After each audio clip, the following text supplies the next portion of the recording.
Bismillahirrahmanirrahim. Assalamu alaikum. Welcome to Newsroom. I'm your host, Khalid. But today is the 1st of April 2022. These are the stories that we will be discussing during the course of the show. We'll begin, ladies and gentlemen, with the National Security Council's meeting that was held very recently about a certain letter that our Prime Minister has talked about, a letter that has implicated Pakistan and threatens Pakistan in a certain tone. And the National Security Council has taken out a démarche. They called out the acting envoy of that particular country, and of course a strong rebuttal was also taken up with the acting envoy of that particular country at the Foreign Office hours after this decision making body, that is the NSC.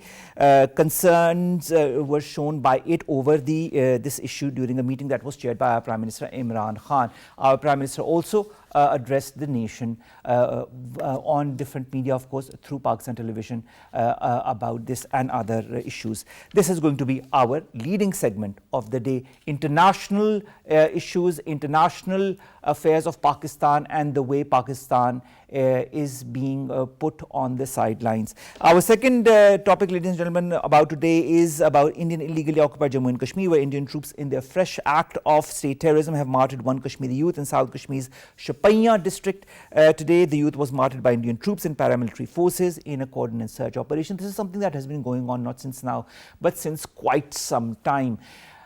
Is there any international hue and cry over this continued spate of brutalities in an illegally occupied Jammu and Kashmir, with the saffronization of our not so friendly neighborhood country, India? Where is all of this going as far as the Muslims are concerned, as far as the Indian illegally occupied Jammu and Kashmir region is concerned? This is going to be our second segment. Then we'll be talking about Israeli forces who on Thursday raided a West Bank city after 3 fatal attacks rocked the Jewish state in a week. 2 Palestinians were shot dead and a third killed after launching a stabbing attack on a bus. Now, again, whether it be Indian illegally occupied Jammu and Kashmir or Palestine, these are two issues that confront the Muslim world. Nevertheless, there has been no particular action taken by the countries that matter, by the organizations that matter. Although a lot has been written, a lot of resolutions have been passed, but none have been translated into action. Then we'll be talking about Afghanistan's economy risks failing into a death spiral without urgent aid, and some Afghans are already forced to sell their children and body parts. We've already talked about this in many other shows in the past as well, to survive. Now, this has again been stated by United Nations Chief Antonio Guterres, who said this on Thursday. A lot of fundraising needs to be done, but those funds also need to reach the common man in Afghanistan at the earliest, because Afghanistan, as I've already said many a times before, is plagued with an economic and humanitarian crisis. Let's begin with our first segment, and that, of course, concerns the formal protest with another country over a threatening letter that has warned of dire consequences if that concerns the no confidence motion, that concerns the current government, and that concerns the Prime Minister as well. We've been joined by Kamran Yousaf, who's an analyst. Kamran, thank you very much. We'll be talking to Kamran a bit later during the show, but we've been joined by Dr. Jamil Ahmed Khan, who's a former ambassador. Jamil Saab, thank you very much to have joined us. Jamil Saab, we understand politics, we understand international affairs. As far as Pakistan's foreign policy is concerned, the current government has been taking a very neutral stance, but an independent foreign policy stance. Is that one of the reasons why Pakistan is not being favored as a country within the international bodies, especially when it concerns the West? No, I think if once we talk about the international bodies, then there are several countries in it, and more importantly, those countries with whom we have our geopolitical interest, those countries with whom we have the geoeconomic interest, and those countries with whom we have the trade. So those countries automatically becomes important. And in this case, obviously, the European Union, the America and its allies, the other country, they with whom we are having trade, and we've been having always a bilateral relation with all these countries. There have been some kind of hiccups at some times during our entire relation with US in particular, but by far we've been having a very engaging relations with US. Having said so, that foreign policy, independent foreign policy, obviously, it's our right, and this is what our Qaid, this is what Qaid Azam Muhammad Ali Jinnah had stipulated, right, in the first very foreign policy, that we'll have a neutral instance. We will propel the causes of the Muslim world, and we will have friendship with all the countries, and particularly neighboring countries. These are the three cardinal points which our Qaid had given to us right from the very beginning. Now, to what extent we've been able to practice that? Well, most of the time we have tried, but the problem with any country is that you are as strong as your economy, you are as strong outside as you are strong in your own country. So one has to have a full strength in one's own country, and that is how your foreign policy, and those who really implement that foreign policy, they feel much more stronger to implement those foreign policy. So having these couple of points in mind, now if we see whether we are being pressurized or whether we've been able to maintain this neutral instance or maintain this independent foreign policy, I would say that yes, we've been having pressures from time to time, maybe FATF, maybe IMF, maybe European Union, but we've been sustaining that pressure, and by far we've been telling them that we try to have friendship. People keep giving example of China. Yes, China is our all-weather friend. Everyone knows we have without any problem, we maintained a relation with China. But at the same time, we never um, humiliated ourselves, never claimed that we're not to have relations at the cost of a relation with China or someone else. So, for the bottom line of the answer to your question is that we have tried the extent it's possible, that we have tried to have a different policy, and to the extent it's feasible to us. At times, yes, if we may not spell it out quickly, but at times we've been having a huge pressure because of our dependence on trade and dependence on our debt servicing, or dependence upon the loan which we've been taking. So all those the drawbacks we have been having once we felt the pressure of it, although publicly we have not really, and we don't really spell it out. There have been pressure once we announced our Kuala Lumpur summit. Uh, I am an independent person, so I can throw some light on it. There have been pressure once we tried our pipeline from Iran, although it was a sanction, but the same sanction was not applied on India on various aspects once they were doing trade. So yes, there are pressures, but we've been able to sustain it all. We've been able to sustain even the sanctions of our uh, uh, uh, friends. Some of the friends who were friends, and later on they imposed sanctions on us. So all these journey of ours in the foreign policy, yes, we have seen lots of ups and downs. All right, Ambassador Jamil, I'd also like to refer to something that the Prime Minister Imran Khan said today while talking at the Islamabad the security dialogue. He said a country which does not have inclusive prosperity will always remain insecure. Do you feel what would you like to comment as far as that is concerned? How important is it for countries like Pakistan to stand up on their own, to have an inclusive foreign policy, to have a foreign policy that is independent of pressures by any group whatsoever across the world? And for that to be achieved, what needs to be done by Pakistan on different levels, in your point of view? Right, as I was describing to you earlier, that we have to be very strong within ourselves, within our own country. May it be economy, may it be our socio-economic condition, may it be our political situation, may it be our geopolitical instance on various foreign policy matters. So, but more importantly, it's our own economy.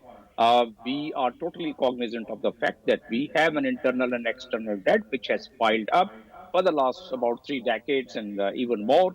And those debts have really now gone to the level that we have started depending on IMF too much, and we have started depending on World Bank, and we have started depending and expecting that the FATF should not really take a step which could be detrimental to our interest. So, despite the fact that we've been complying in so many things, but because of the geopolitical situation of the world, there are countries they've been trying to take those forums as a leverage and try to assert some pressure on us. So far, it's all right. But what Prime Minister said is totally right. And we are so much, unless we are stable economically in our own country, unless we are stable from other perspective in our own country, it becomes very difficult for any country for that matter, including Pakistan, to to dispel all the practices which are asserted, because they are always a cost, are always consequences if not listening to some of the points which these countries was on us. They, they like those handicaps. When Prime Minister was writing it, yeah. All right, Ambassador Jamil Saab, also in the past, if you see Pakistan's history, Pakistan has been told or forced to take sides at one point or the other in its history in the past. If you look at the past, it has also borne the brunt of the wars against terror as a result of 9/11, and of course huge influx of migrants from Afghanistan into our country. Pakistan has done all that, and a lot of sacrifices have been made in Pakistan, whether it be of our civilians or whether it be of our armed forces.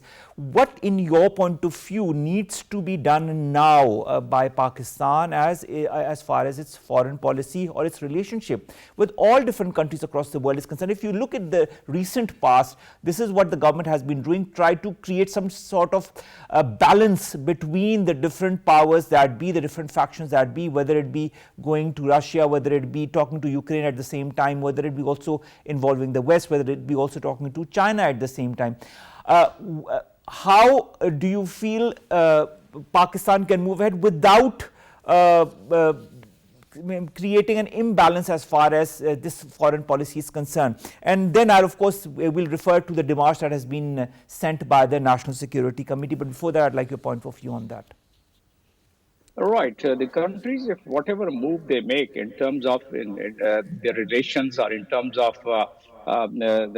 their activities, which could affect the other international community, they are definitely viewed and they are definitely brought in the the spotlight.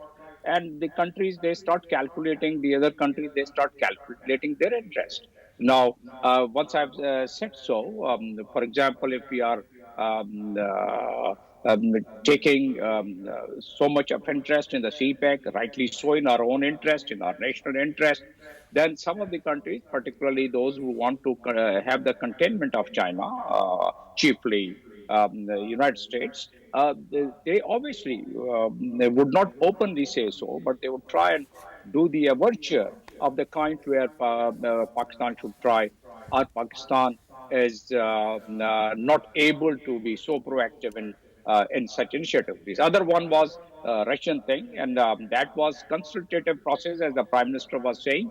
There could be debate among our own diplomatic community. We had a debate, and the perception which was created, and I'll tell you how that perception could be dispelled.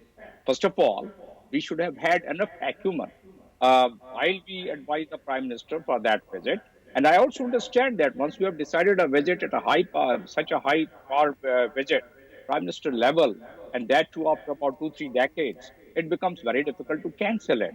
But at the same time, if the country is at war, where we are going to visit, then there could be some excuse too. Now, I'm sure the pros and cons must have been weighed at the time when the prime minister left, and that has been made as a sore point. There could have been it could have been neutralized quite well if all our missions all around the country would have been able to project through the public diplomacy, through the traditional diplomacy, that why it was so important for us not to cancel this visit of Prime Minister.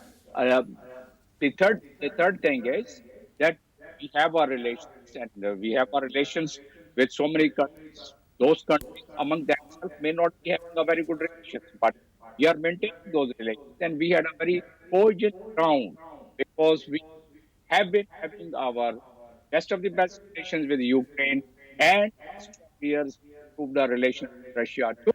Ukraine, we've been having our military industry, our defense industry, that is known as depot.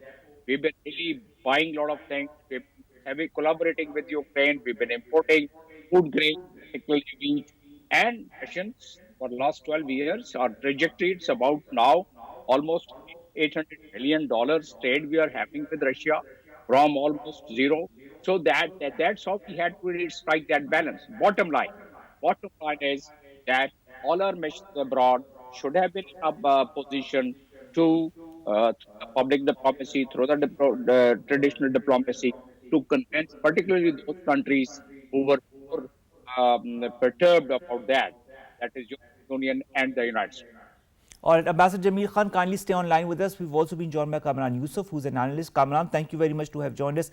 Kamran, let's talk about this démarche that was handed over to the acting envoy of a country very recently, a country from whom we received earlier this month a certain memo that contained language that the National Security Committee has called undiplomatic.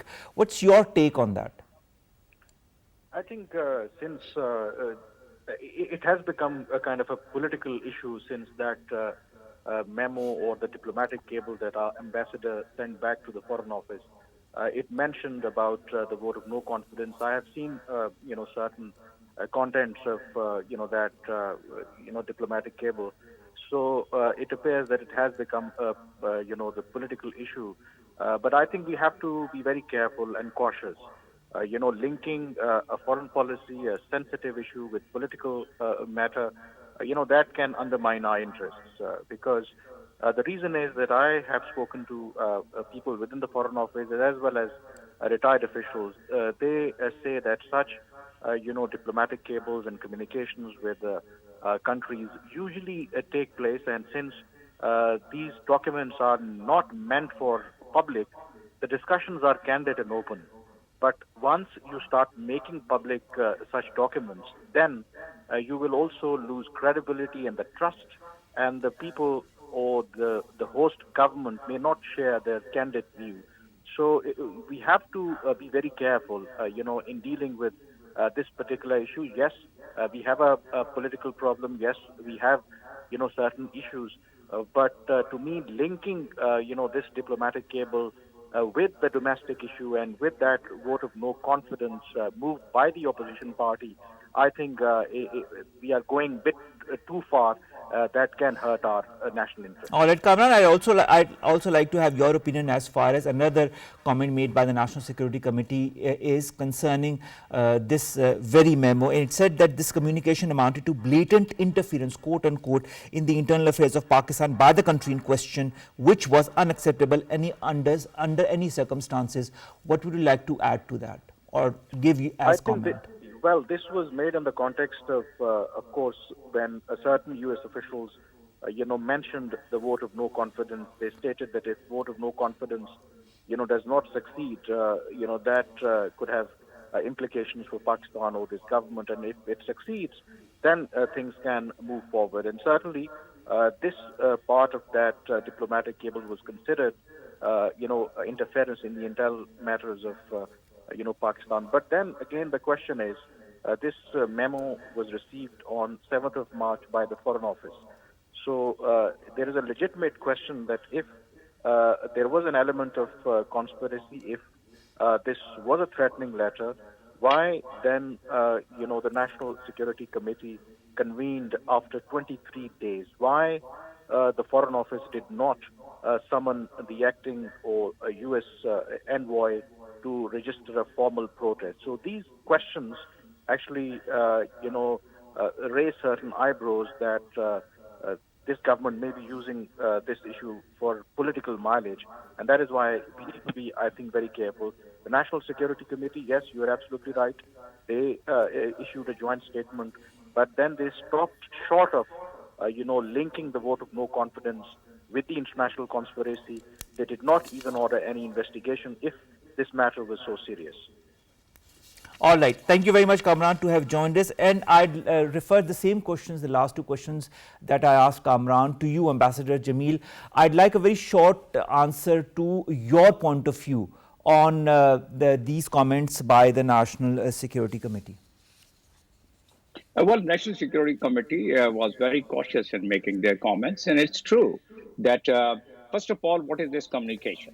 Now, this communication, as Kamran was also mentioning, that it's totally a privileged communication. It comes under Official Secret Act, and it's only for the eyes of three particular persons: President, Prime Minister, the Foreign Office, and if the Foreign Office feels that there is some other entity which is to be shown some of the contents, they do that. And so anything, because while I was ambassador, we've been writing, each ambassador, have been writing, giving their own assessment about the country, about the political aspects, about their interaction with those host country officials. And if those contents are brought to limelight, then the country's relations could definitely be affected. So I would tend to agree with those analysts who would say that, yes, politics should not be brought into the foreign policy, because that could really be detrimental to our national interest and detrimental to our long-term foreign policy. Now, having said so, any official, first of all, the Nick Price, who is the spokesperson in White House, he has denied that any of the officials, it has not been issued by any official from the State Department. That's true, because that was just a normal conversation, and those conversation was interpreted, and the notes were taken by our ambassador there. And accordingly, that cable basically are what we call telegram, which is a crypto message, which is basically a coded message, which comes to the respective countries, that in our case, our Foreign Office. And then accordingly, there are only three head of the institutions. They are privileged to see that and to give their advice on it according to their leadership wisdom and the foreign policy. So that's one aspect. And then obviously, none of the country would, once it comes to limelight, none of the country would like to tolerate that. Once it goes to the level I understand. Ambassador Jamil Khan Sahab, I'm really sorry we're a bit short of time. Thank you very much to have joined us and to have talked to us about this demarche that was handed over to the acting envoy of a country that had, of course, from whom we received a memo that forced the National Security Committee to convene a meeting on it because of the contents of it. That was our first story, ladies and gentlemen. Let's come to our second story, and that concerns Indian illegally occupied Jammu and Kashmir, where again Indian troops in their fresh act of state terrorism have martyred one more youth in Shopian district. This happened today. This is a continuous spate of brutal killings that have been going on, and not since now, not since a couple of months, but since a couple of years. More in the following report, then we will be joined by our guests.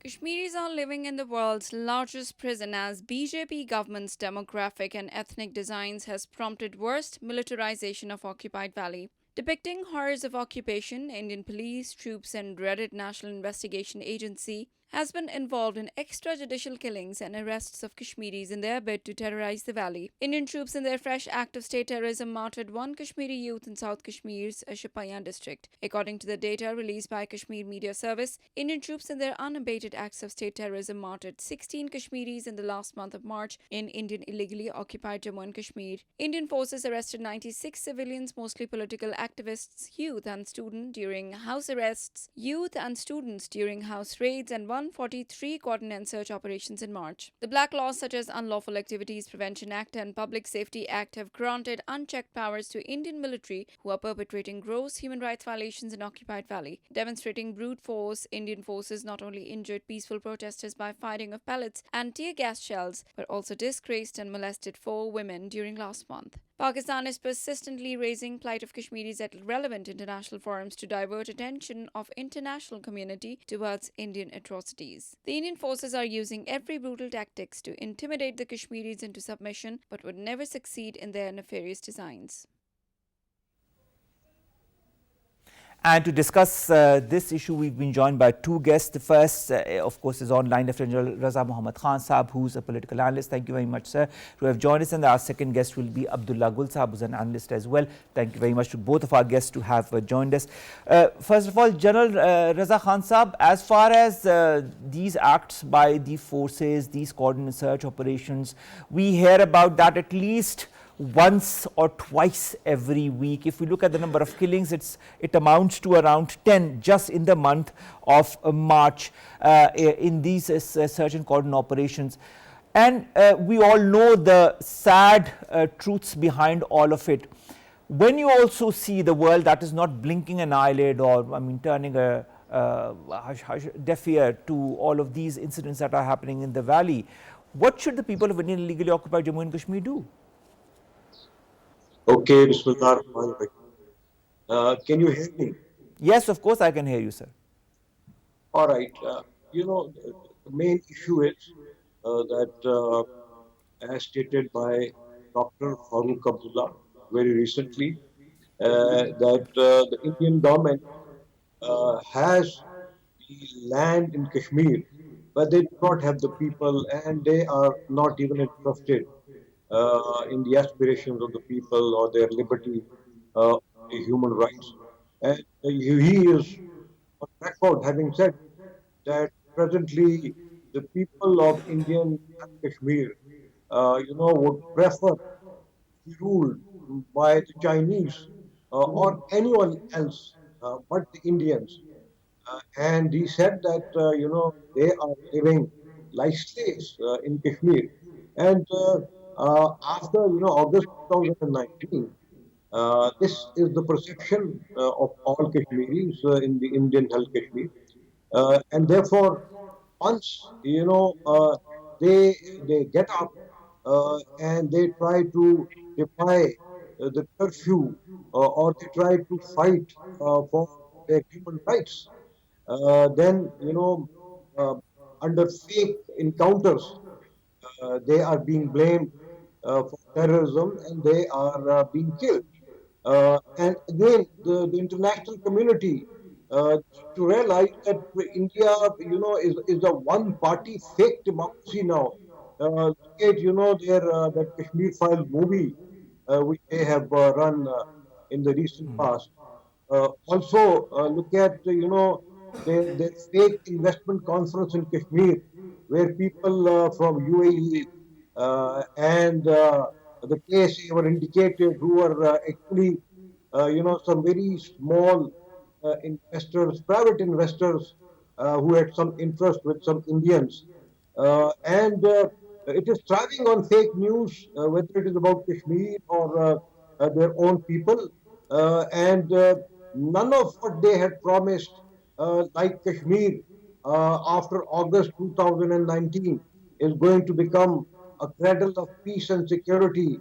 That it is going to become the Switzerland of Asia, and people will get jobs, and there will be economic revival there. None of Of that course. has happened, and if there are 30 articles in the UN Universal Declaration of Human Rights, India are clearly, they are violating They are 25 clearly of a them. violators of these and so many other resolutions that have passed on different other fora. Raza Khan Saab, stay online with us. Abdullah Saab, let me refer to you as well.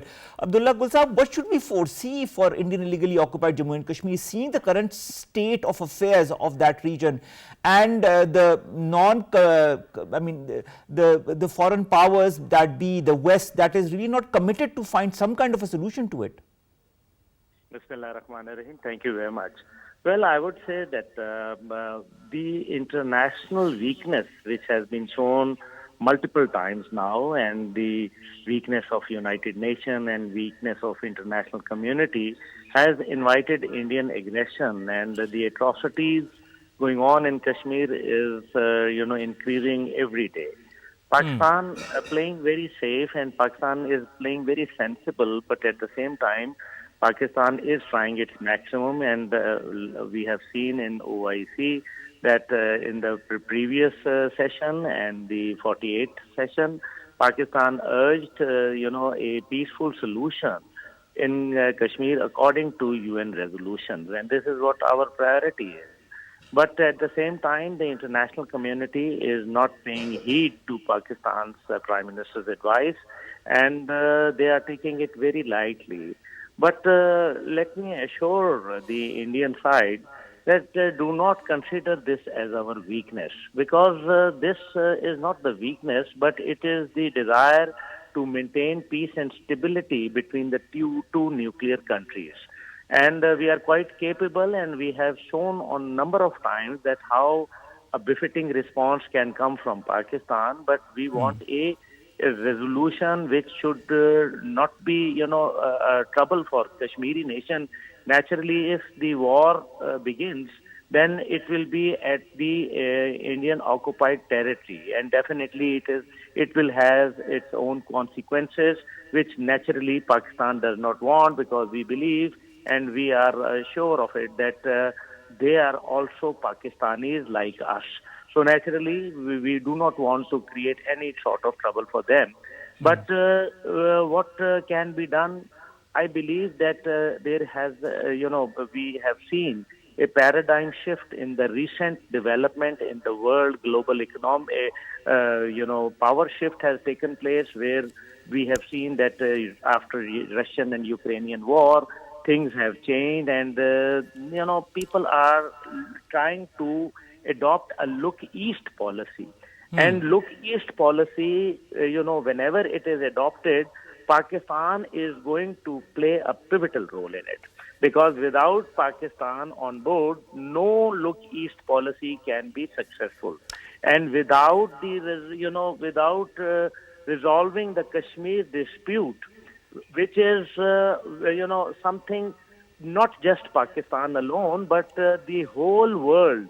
When Mr. Jawaharlal Nehru took the matter to the United Nations twice, it was accepted by the rest of the world. Now, how cleverly the Western world has shifted the balance, and they are saying that it is a bilateral issue.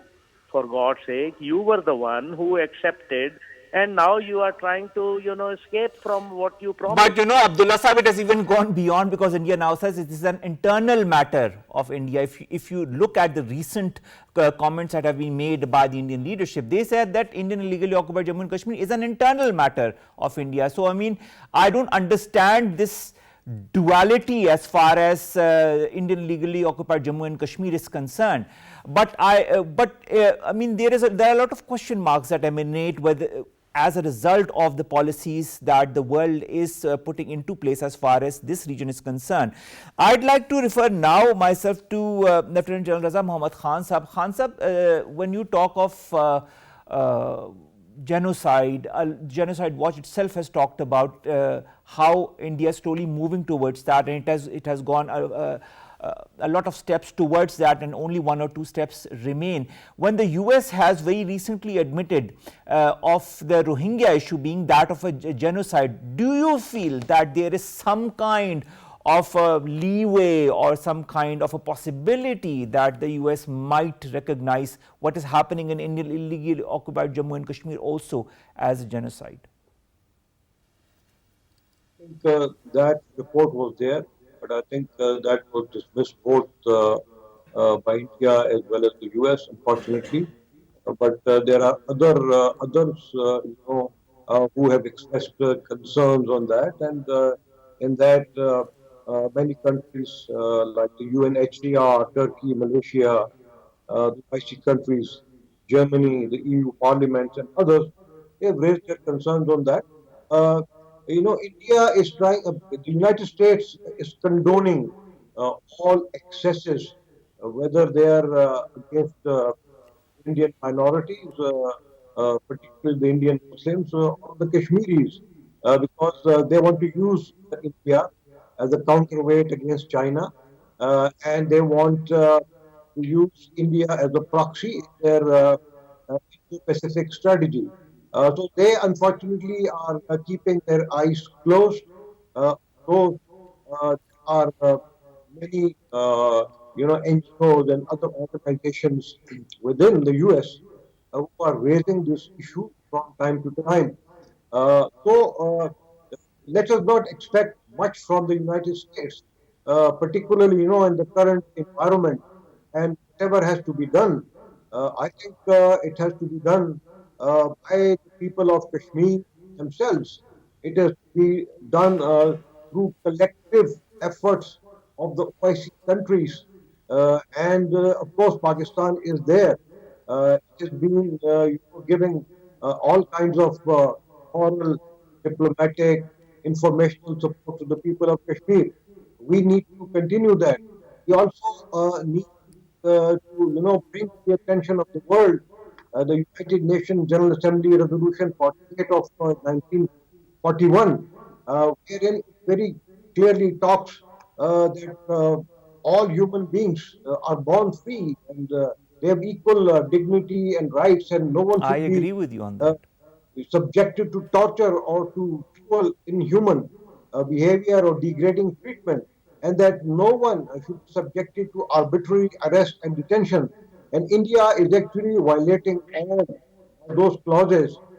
So I think Pakistan should once again, along with the OIC and China, take up this issue not only in the UN General Assembly but at the UN High Commission for Human Rights through the Human Rights Council, which has 47 members, and I think this needs to be followed up vigorously by us. All right. Thank you very much, Lieutenant General Raza Mohammad Khan sir. My last question to you, Abdullah Gul Saab. When it comes to Indian governments, its nefarious designs as far as Indian illegally occupied Jammu and Kashmir or Muslims are concerned, we see that emanating and coming to light in different forms, whether it be in the forms of the comments by the Indian leadership, whether it be in the form of films that we see very lately coming out of India, whether it be also such blockbuster hits in India, and I'd like to refer to that is the Kashmir Files, that wrongly puts the people of Indian illegally occupied Jammu and Kashmir, particularly the Muslim community, in a very bad light and has garnered a lot of hate sentiment, something that even Sharad Pawar, a former minister, has criticized very openly. What is your point of view, Abdullah Gul Saab, as far as these designs are concerned, and how do these designs, in your point of view, need to be countered? We know that the OIC has taken a very strong statement as far as the Indian illegally occupied Jammu and Kashmir is concerned, and that has also garnered a very strong reaction from India. Your take? I would say that OIC definitely put a lot of pressure on Indian side, but at the same time we know that many of the countries are associated with India in many of the fields, as far as the business is concerned, etc. So I would say that this is one step, and inshallah ta'ala, furthermore, inshallah, in coming times, OIC will take some strong decisions, like calling the ambassadors and telling them that these atrocities are not accepted by the world, and OIC has its concerns, and definitely this is step by step. You cannot just do it in one day. It takes time. And at the same time, as far as Indian side is concerned, my only, one answer to them, that if they believe that Kashmir is their integral part, and what they say, atut ang, I believe that this is actually nonsense. Because if it is integral part, then why don't they go and take the resolutions back from United Nations and tell the world clearly that Nehru was a fool and he took the resolutions because it was him who took the resolution. So now they are calling it an integral part. This is completely what is a denial what Nehru said and what today government is saying. So the more they are going to clutch the sand, the quicker it will release from the hand, and the more they are going to make things uncomfortable for the Kashmiri people, the more they are going to tilt towards Pakistan, and they will go for the, a never-ending war. And we have seen in the past that no nation has been defeated by the army, because if the nation starts, they start believing that the independence is their right and they are ready to lay down their lives for it, So this means that this war is already over for India. I think, this is Kashmir is just the beginning. Let's see how things go in Punjab. And we have witnessed that whole for 1 year. Eventually, the government had to bend down in front of the farmers, the sick farmers. And in that, almost 800 plus lives were, sacrificed by the farmers. And then what about the Citizenship Amendment Act and the other, the hijab thing, which continued in this region. Hijab is not something which was introduced by the Muslims, but it was taken earlier even by the Hindu community. There is a long history of hijab. Look at the people of Thar, look at the people of there, Rajasthan, etc. They do take hijab. So Indians are denying their own culture, their own, agendas and their own philosophy, which was, built by Nehru and Gandhi. So now today India is a hostage by BJP, which is a political, face of RSS nefarious designs and RSS goons. And RSS is a declared terrorist organization. And none other than Americans are calling them the saffron terrorists. The CIA has, many times written them as the saffron terrorism. So I think the time is coming, but the nation must back up the government of Pakistan. They must come on, no matter whatever their differences are. The political differences are there everywhere in the world. It is nothing new. But when it comes to the national narrative, I think we need to build a comprehensive, a unified agenda which should be presented to the world that on Kashmir, Pakistan. But that, of course, Abdullah Gulsab, that agenda has been presented many a times on different fora during this tenure of the government as well, also in previous governments as well. And let's hope this point of view, as you rightly pointed out, on Indian illegally occupied Jammu and Kashmir and the atrocities that are being committed there will become even stronger with the times to come. Let's come to our last stories, two stories very, very quickly. First, of course, is concerning Jerusalem and Israeli forces who on Thursday raided a West Bank city after 3 fatal attacks rocked the Jewish state in a week. 2 Palestinians were shot dead, another killed after launching a stabbing attack on a bus. Again, just like in illegally occupied Jammu and Kashmir, this is another issue that plagues the Muslim world and the world in particular.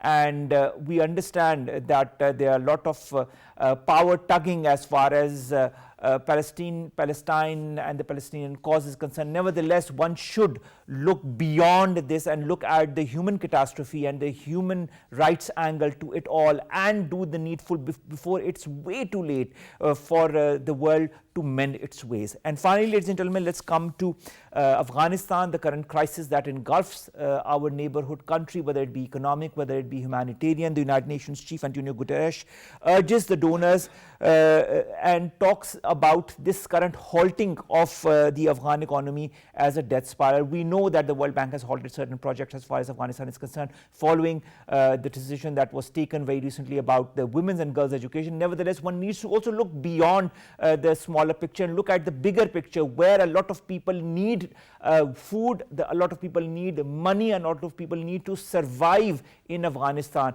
And really, we hope that this message of Antonio Guterres reaches to the world in large, to the important countries at large, to the important donor countries at large, so that they at least provide Afghanistan with the necessary aid and money so that they can survive these coming months.